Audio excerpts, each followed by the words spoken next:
Hiji peuting kacaritakeun Mang Udin tukang sado rek balik saenggeus mangkal di Dayak.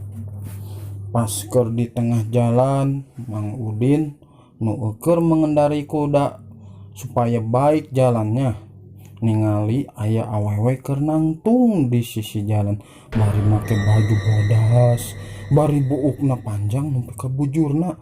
Ku Mang Udin ditanya, "Neng, bade ka mana wengi-wengi kieu?" Nyaeta bade ka Bojong Lopang, jawabna. Tuluy singkat carita eta awewe teh milu ka Mang Udin da kampung Mang Udin ngaliwatan kampung nu rek dituju ku awewe eta.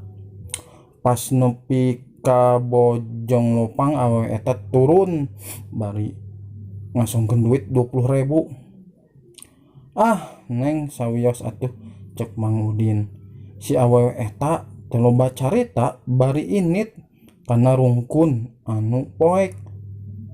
Barang teu lila Mang Udin kaget nempo duit 20.000 tadi berubah jadi daun kararas. Bari gugurutu Udin nyarita, "Dasar kuntilanak." Dalila si awewe eta bijil deui tina rungkun anu poek bari nyarita, "Daripada amang mah tukang sado."